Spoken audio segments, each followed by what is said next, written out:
Welcome to the Divorce Do's and Don'ts Show, the show that covers all phases and aspects of the divorce journey.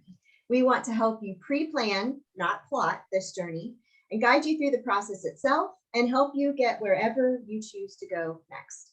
Our goal is to help you avoid common costly mistakes so that you can have a smarter, saner, savvier divorce and thrive well into the future. Our weekly episodes will frequently spotlight top divorce professionals, experts, survivors, and thrivers who will share their valuable insights and experiences along the way. And we have someone very special for you today.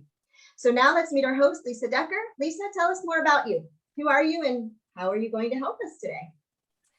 Well, thanks, Marcella. I am Lisa Decker, and I am the founder of Divorce Money Matters and DivorcetownUSA.com, the sponsor of this show.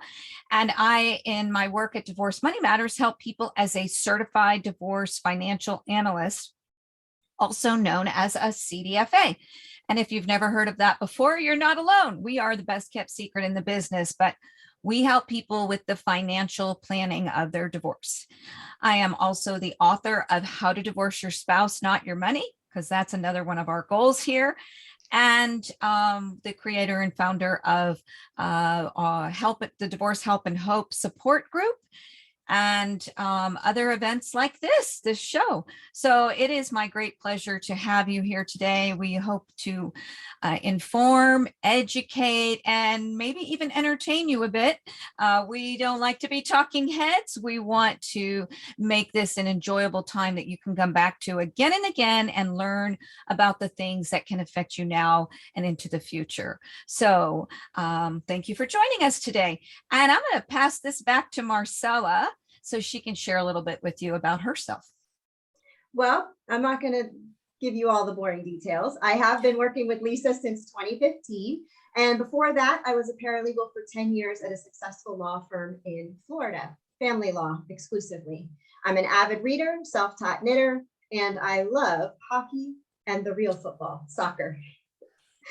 So let's see, today we have a show entitled for us, Emotional Self-Care During Divorce and the Holidays. And as I mentioned before, we have a very special guest and mental health guru, Kathleen Shack. Welcome, Kathleen. Can you tell us a little bit more about you? Thank you. Thanks so much for having me. My name is Kathleen Shack, and I work with families all the way from pre-divorce through the divorce process and then also post-divorce. And the way that I do that is by being a divorce coach and helping people with the emotional aspects of divorce, because as we know, divorce is 90% emotion. And so I help clients try to manage their emotions and cope with the process while they're then able to focus on the business side with the professionals. So working with the CDFAs and working with the attorneys. So I'll do the emotional aspect.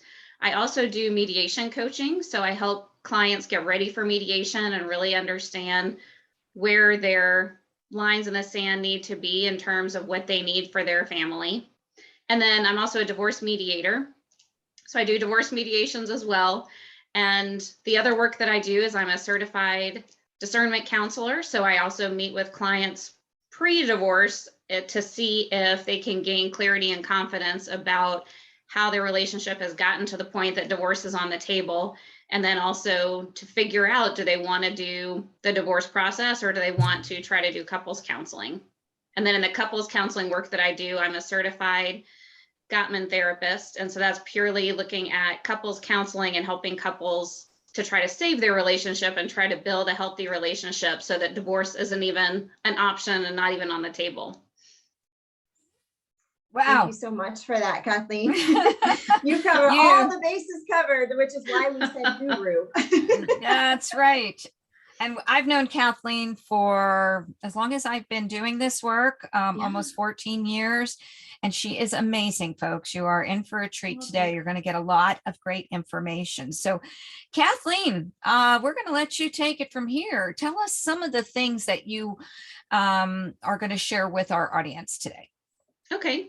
What I'm going to focus on today is self-care. And I think that self-care is important year-round, but also in particular, it's important at the holidays. So if this is someone who's going through a divorce's first holiday, without their typical family around them and what they were picturing their holiday might be like this year, then I think self-care is crucially important to be able to get through this time in the healthiest way possible, and to be able to still celebrate and still be there for yourself and for your loved ones that really need you at this time of year as well. So that's what we're Excellent. going to focus on today, is the self-care aspect. Okay, and then we'll also have a Q&A session after the live session here. It will be live for those on the call, but it won't be recorded, unfortunately, but that's for everyone's privacy. So if you are here with us live, and we do have some live folks, or you're watching later, we'll be putting Kathleen's information up. And you can always contact her through divorcetownusa.com. Kathleen Shack is one of our exquisite members, and we're always so proud to have her as a part of our community. And we'll be talking about some of the other things that she does in the Q&A, because I got to tell you, having the foundation of legal, financial, and mediation and emotional support is the basis of getting your best outcome, because you don't want to rely on your attorney for therapeutic efforts. They don't know how to help you with coping skills and such. Mhm. So Kathleen is going to give us some great information to help us through the holidays. And then if we have time after during the call, we'll talk a little bit more about the other things that she does. But after our recorded session, our live folks can ask questions of her, and you've got a great person to be getting some really good information from. So Kathleen, start us off. Tell us where you want to begin with this. So I think, to piggyback off of what you were just saying in terms of people being able to have professionals in their lives to help them, I think this is really important in terms of self-care and in terms of the divorce process. And so during this time, it is crucial to be able to have mental health support, to have the other professionals in your life, whether it be a financial person or an attorney, but others in your life that are professionals that have done this process many, many times for many years. I've been doing this for over 21 years. So people who can give you sound advice and be able to hear you when you're struggling through this process. So that's one of the first self-care tips, is make sure that you are surrounding yourself with professionals who can be supportive, who can help you, and who can give you some guidance during this time. There's also great support groups out there that are online. I know that Lisa Decker hosts a support group, and we have different topics that we focus on there.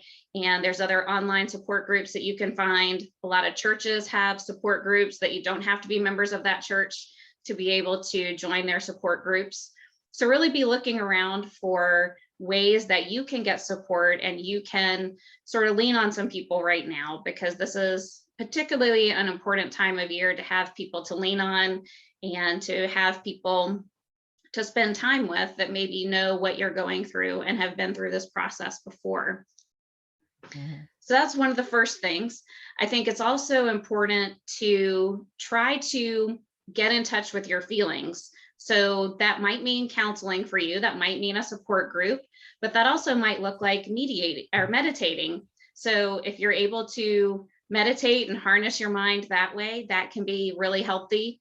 And that can look a number of different ways. Oftentimes people hear about meditating and they kind of panic because they think, I can't clear my mind and sit there and focus for 30 minutes and clearing everything out. So try to think of it in smaller items. So meditating could be taking a walk around the neighborhood and just thinking through things that you have gratefulness for, things that you appreciate, trying to meditate maybe on a mantra or on a Bible verse that's important to you.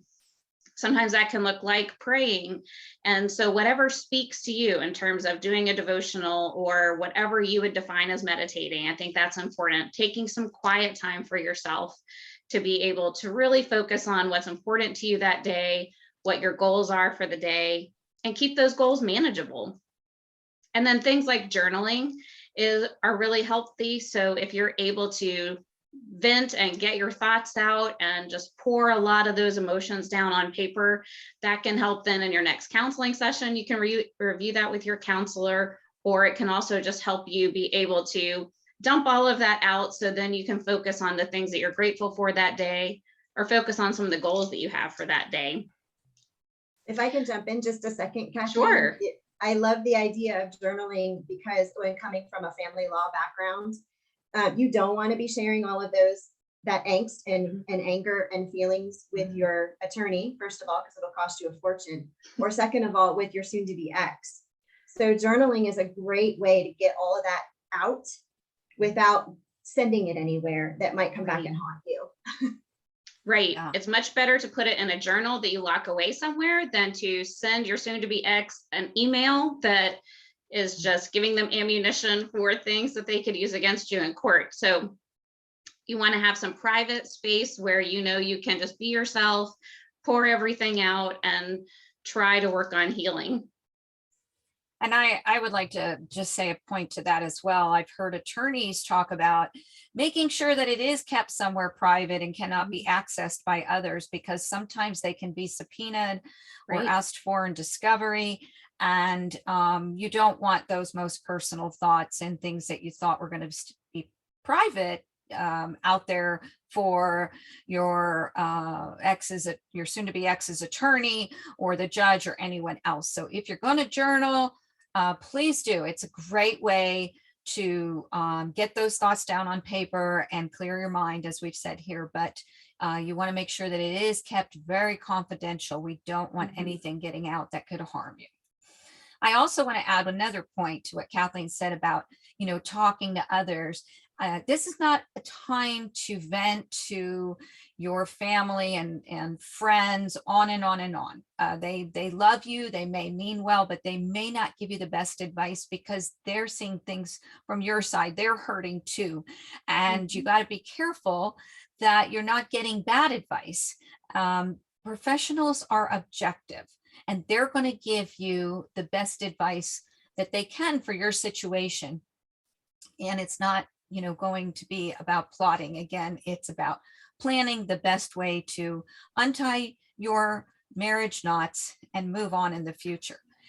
Support group can be a good place to vent somewhat and talk to other people who are going through the same kinds of things, or just to listen. We get a lot of people that come to the support group and just listen because they want to hear what's going on. So just be mindful of where and how you're doing things and who you're talking to in the context of what's going on. Right, that's great advice. One thing to think about that clients don't think about sometimes is, if you're going to do an online journal, which is a really popular thing these days, make sure that wherever you're saving it is a secure location, because there's so many people now that have Apple devices where everything gets saved to the cloud, and they forget sometimes that they need to separate themselves out from that cloud where their soon-to-be ex-partner is. And sometimes their partner is seeing everything they're typing, everything they're emailing. So make sure you think about that cloud content and make sure that you're separating yourself out so that you actually have some privacy. Create a new Gmail account, create things that your partner's not going to be able to access. So very good. So one thing you could do in this journal is you could really work on harnessing your thoughts during this time. So I think if you're able to think in terms of what is, instead of the faulty thinking, which is all those what if thoughts, then that can help minimize your anxiety. So if you're able to take charge of those thoughts, that's going to help you feel empowered, and that's going to help you feel like you're not powerless, that you're not immobile, that you are able to look at what is actually happening, where you have control over things, and then be able to knock out some of those what if fears. So that's a good thing to be writing down in your journal, because you can write on one side of the paper the what is versus the what ifs, and really work on shifting your focus and shifting your mindset. I want to add a point to that too, Kathleen. That's a great point. I see with clients when they don't have clarity on the financial matters, maybe they didn't Mhm. handle the finances, maybe it's been kept from them, but they don't know. It's the unknown that Yeah. creates the greatest fear. So when they are able to get that information and get it into, a report, like a marital balance sheet and a budget, and they're able to see, here's what I own, here's what I owe, what we own, Mhm. what we owe, and what may be owed to others or owed to us. And then if they can see the budget, here's what I have coming in, here's what I have going out, here's my bottom line. How do I make up those gaps? Right. That does a lot to allay those fears and speak to the what ifs versus the what is. So that's a really important point, that when I see people get clarity around that, Mhm. it's like everything changes for them. Mhm. Right. And I think it's good at this time to think about what are your daily routines. So, particularly if we're looking at holiday time, which we're in right now, a lot of kids are going to have time off of school. So, you have potentially 3 weeks coming up where there may not usually be so much structure or so much routine.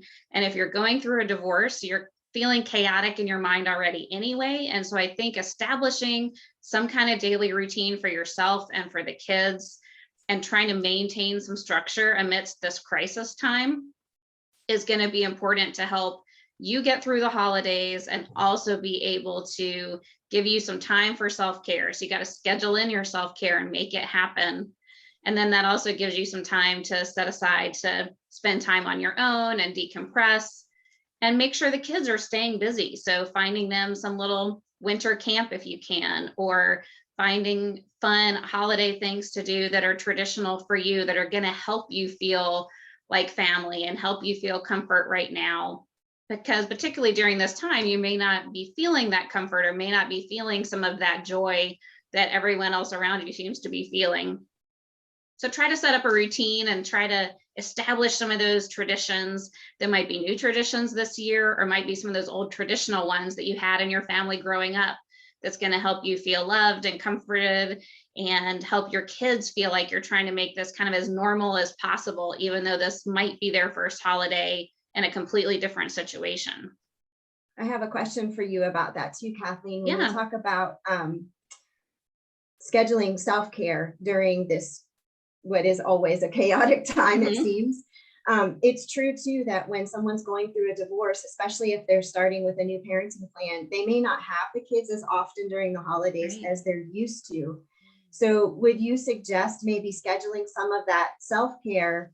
I'm going to do something for me, maybe during that time where they already know, okay, this is the day that they're going to be with their ex. Mhm. And so today I'm going to go play a round of golf, or today I'm going to go get my nails done, or whatever the case may be. I'll take a massage. I'll take one of those too. Yeah, I think that is one benefit, if you will, to having shared parenting time, is that you do then have built-in time where you can use that for self-care, and when you can use that for getting things done that need to get done, so that way you can purely try to focus on the kids when you have them and try to make this the healthiest situation for them as possible. So really take advantage of that time that you have on your own. And even if that means not doing much or going grocery shopping, just make sure that you're taking care of the basics that you need done during that time. And then also make sure you take that time for yourself to really be working on how you can help yourself through this. I think another important thing is during the holidays in general, people typically try to do too much. And so if you're already trying to juggle going through a divorce process and helping the kids through the divorce process and trying to get all your financials in order, then it's really important to focus on what matters the most to you during this time. So if you're able to set a goal for yourself in terms of the holidays, so if the kids are what matters most, or if getting something decorated is what matters most, pick whatever matters most to you and then prioritize that. Make sure that whatever else is going on, you're going to set boundaries around this one particular thing. That's going to be your focus. And you can politely decline other activities or politely decline other things that are draining to you by staying focused on whatever is going to be the most important during this time of year for you.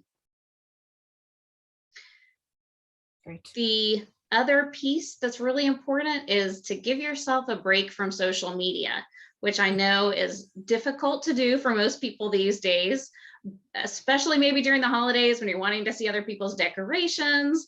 But also it can be difficult to be on social media during a divorce, no matter what time of year, but particularly with, everybody seeming to have the perfect family and seeming to have all the perfect decorations. This is a good time to give yourself that break from social media that you've been telling yourself you're going to do anyway, and try just to stay connected with the people that you love and the people that are important to you in person, or by sending them emails and chatting with them on the phone. Try to stay off of that social media, because then that'll help you not be comparing your situation to everyone else's situations, which on social media typically aren't reality anyway. That is the truth, right? Yeah. I think look for those people that you trust. If you're able to find some friends that could be, your 3 a.m. friend, that if you're just having an awful day and you need to talk with them, have, 1 or 2 people that you can depend on and call, that you can always lean on whenever it is, and somebody that can just go out with you and get some dinner or give you something to do while you don't have the kids, or while you're having to get used to a new normal. I think that's important. So try to have, a small amount of people that you can lean on and depend on for those things, people that you can trust. I think we talked about that some earlier, of finding those that you can trust around you professionally and personally. That made me think too, back to the time when you know that you're not going to have the kids, for example. Mhm. There would be absolutely no harm in planning, for example, a slumber party with some of your Right. grown-up friends, right? Stay up all night, have a movie night, watch, and just do something that you would never be able to do if the kids were there. And that Right. it helps a little bit, instead of focusing on, oh, I really miss my kids. It's, you know what, I'm going to do something I never get to do, or I Mhm. wouldn't be able to do, where they hear right this moment. And then it can become fun. Yeah. Yeah, I like that idea, Marcella. When's the party? I'm all about slumber parties. Never too old for those. Never too old for Oh, those. that's a great Especially, idea. you can make your favorite cocktail, or you guys can That's do right. people can do a theme. And next thing you know, you got the kids back and the day is gone. Mm-hmm. Yeah, it I love definitely it. helps the time go a lot faster, and helps those really quiet days have some more interest to them, and help you feel like you're getting back into life, and that you have more to life that's going on than just the fact that you're going through a divorce. You don't want it to be all consuming. You want to try to have some balance in your life if you can, while you're going through this process. I agree. And I noticed too, Kathleen, how a lot of the things that you talked about, they're very practical, but they're also there's kind of an order to them. At least it seemed like to me that Mhm. if you start with, for example, meditating and getting your thoughts in order, that's going to help you journal. And your journaling is going to help give you clarity, so that you know maybe like what to do or not to do in the next step. For example, maybe with that self-care day, or with the day that you're going to have the kids. And so there's like a really cool process here that Mhm. I could see would really, really help somebody, especially this time of year, keeping them busy, but on something super positive and Right. moving forward. Mhm. Excellent suggestions. Right. Yes. Moving forward is definitely a priority to have. You don't want to get stuck, and you don't want to find that whole days are missing. Sure, you're going to have some mornings where it's going to be really difficult to get out of bed. You might have a few hours where you say, okay, I am going to give myself permission to just fall apart for the next couple hours. But then you have to make sure that you pull it together, and that you're able to then remind yourself of all those strengths that you have, and that you are so much stronger than you feel like right now, and that you're going to get through this. Luckily, we all know this process of going through a divorce has a beginning and it has an end. And you're going to get through all of the details and all of the process of getting the divorce done. And then you have time to start healing and creating your new normal. So just try to keep in mind that there is an end point to all the decisions that have to be made. And then you get to start figuring out what your daily life is going to look like. So you're going to make it through, and you're going to get through the holidays, and it's all going to be okay in the end. You just have to keep reminding yourself that you're strong, you have things that you're grateful for, and that you're going to be able to get through this in one piece. Thank you so much, Kathleen. Wow, this has great. been an amazing, amazing, helpful thing. And so what we would like to do right now is, first of all, once again, thank you so much, because if you saw me looking down every once in a while, I was taking notes. So, just so you know, I got some notes written here. But some other things that we'd like to take a minute and do now before we end for the day is we'd like to just share some of the other resources that you have available to you during this time, and actually 24 hours a day, 7 days a week, through our incredible network. Kathleen is just one example. Lisa is another example of some of the professionals through the Divorce Town Network. But also, we'd like to go ahead and share some other things that you can get. These are gifts that we want to offer you, things that might help you through this process, no matter where you are. So we want to direct your attention to divorcetownusa.com. You're welcome to go there. Right on the homepage, you can click the link and download your Divorce Town Roadmap. This is an ebook that explains different options. What's the difference between starting with the kids in your divorce? What's the difference between putting the financials first? Or what's an amicable divorce? And could that work for you? The idea here is to basically save you money, keep you off Duke It Out Drive and Bigger Bucks Boulevard. That's the end goal. Don't want to go there, folks. Please, please, no. It makes all of our lives more difficult, believe it or not, yours and ours. So the more you guys can work together, the better. And we're going to try to give you some tools and tricks to help you move more in that direction.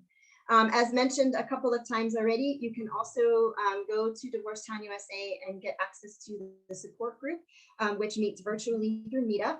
And at Divorce Money Matters, let me just move the slide here over one. There's the support group. You can go there. You can also download a free divorce financial fitness kit. We talked a lot about how understanding what you're dealing with will help you through the emotional side of things, because you're not going to feel freaked out or in the dark. So these are just a few things that we want to offer you. Also, I know that Kathleen, you have a special also that you'd like to offer to our audience today for anybody that would like to meet with you. Can you share that with us, please? Yes. So if someone wants to contact me, then they can go on my client portal, or they can schedule a phone call, and I'll do a free 15-minute phone consultation where we can talk about their different options, talk about the different hats that I wear and how I could help them and whatever part of the process that they're in. So it's a free 15-minute phone consultation where we can talk about what their options are in terms of working with me, or if I need to make some recommendations for some other things. Excellent. Thank you so much for that. I have a quick question, Kathleen. Where do you serve folks? What part of the country, or tell folks, do you do all over the country? Well, I'm located in Alpharetta, Georgia. So with the mental health work that I do, I'm licensed in Georgia. So I just see clients that are based in Georgia for that. But for some of the divorce coaching and for mediation, there's different avenues where I can help people depending on where they are in the country. And then also all of my sessions, even though I'm located in Alpharetta, I can do all my sessions by telehealth. So you might be located in Moultrie, Georgia, you might be in Savannah, you might be up in the mountains, but we can just meet by telehealth. You don't even have to come into the office.